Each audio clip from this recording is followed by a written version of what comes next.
This is KUGAN CASSIUS Rifle TV in association with MTK Global. We're in Las Vegas. It's the morning after McGregor versus Mayweather. I'm joined by young amateur boxer Cameron Elliott. How's things, Kevin? How are you? How are you, mate? All right? All good, all good. Wrecked after last night, though. Hefty one that was. The Irish have really invaded Las Vegas this week. It's absolutely beautiful, you know. They come out and support. Just one bloke, you know, and he's doing it for the people as well, you know. He's doing it for his country as well, which makes it great. So much passion there, yeah. Yeah, I mean, we've seen it at the UFC before. The amount of people that come over, the amount of Irish in particular that come over to support Conor. But this was different yesterday. It was on a different sort of level, combined with the boxing, the MGM Floyd Mayweather. It doesn't really get any bigger than that, does it? Nah, this was just I think it was a career high at the moment. Like I mean, it was a defeat, but at the same time, we see it as a victory. I see it as a victory of a legacy.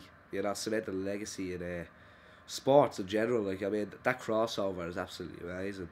That he was able to, like, a 12-week camp come from a top of the range MMA fighter right into top of the range. Like, I mean, competing at that level is just surreal. Just going back to the fight itself, we saw Conor McGregor win 2, possibly 3 out of, you know, the opening rounds, and then Mayweather seemed to sort of take over there before he eventually stopped him in the 10th. But how did you kind of rate his performance, Cam? Well, I feel that when Conor started great, the first 3 rounds were very good. He was landing that uppercut and hook very, very well. He was catching Mayweather on the way in. He was moving, it was good. But then, like, as I got closer towards the end, 7, 8, 9, he was fatiguing and his stamina was dropping. But nevertheless, like, he has the heart of a lion. He's a warrior. He has that Irish thing in him, you know. So, I mean, I think it's brilliant, you know. I mean, for someone who has never been in the boxing ring, his first fight as a professional boxer, you know, I know people are going to have their opinion about this, but, you know, he went 10 rounds and a lot of people were saying that it wasn't even going to go, you know, past 2 or 3 rounds. But, you know, would you say that he did okay for his first and maybe his only ever fight in the boxing ring? That's yet to see. Well, to be honest with you, I think we all know how well he did after watching the fight. You know, it's I mean, think about it, right? Pound for pound, #1, possibly one of the best defensive boxers of all time. And Conor gave him trouble in the early rounds, you know. I mean, he is 41, but still, Conor did land, and he did. I think, like, I was even looking at the copy box numbers now. I know they can be a bit dodgy at times, but 170 punches to 110, I think it was, from Conor's behalf, you know. So, I mean, he was landing more up until that, but obviously the quality of the punches declined as the rounds went on.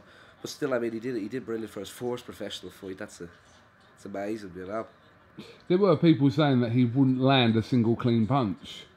So, you know, people had all kinds of opinions before of, you know, what Conor more specifically would do or wouldn't do in the fight. So, I think it's almost stubbornness, you know, that, like, some people would think that he wouldn't land a punch. I mean, let's be honest, he is a professional fighter. It's not as if he's coming off a fucking golf course or something. You get me? Like, he is an MMA fighter. He has that background, you know. So obviously he's gonna land, but it amazed me how well he crossed over to the boxing world. How well his stance was, his movement was. Obviously, he was like, you could see that it wasn't like an MMA point of view, the switching, you know, all that sort of stuff. But I mean, very good it was in general.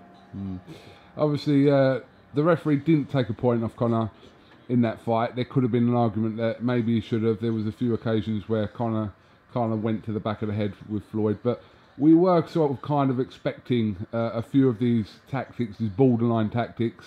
People suggesting he was going to use full MMA moves in the ring. Obviously, that wasn't the case last night. No. I think it was it was almost that Floyd, like, there's Conor, right? Yeah, the back of the head sort of thing happened a few times, debatable. But also, I see Floyd a lot of the time use his elbow to lift Conor's jaw up in the clinch, you know. So, like, it works 2 ways about it as well, you know. That could have been either way. But listen, like, fair folks still, you know, 100 million richer. Absolutely fair play to him. How would McGregor do watching him last night for the first time in a square ring? How would he do against Malignaggi? I think he'd beat Malignaggi. I think that'd be a nice win. I don't think it'd be obviously would be the payday he'd be looking for. I can't see it happening, to be honest with you, but I think it'd be a nice easy win.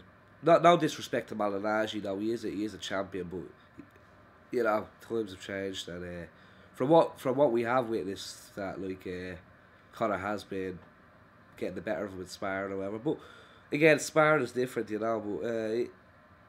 But I'd like to see it, but I can't see it happen at the end of the day, you know. So, how many days have you been here? I've been out here since Thursday, going home tonight. Vegas has done me in.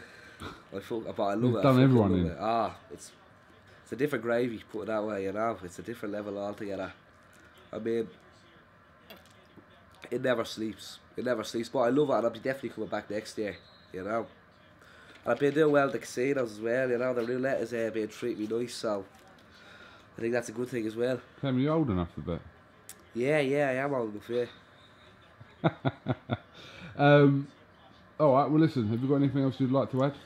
Yeah, I'd like to say, obviously thanks to my sponsors, PFC Studios, and I'd like to say follow me on Instagram, Cameron Elliott 20. Facebook is there, Cameron Elliott. You'll find me, and I'll be back out soon. Big fight now's coming soon. Alright, no problem. Cameron Elliott, thank you very much for talking to iFull TV, and I'm sure we'll catch up with you again soon. Pleasure, KUGAN, pleasure. Top man. Thank you.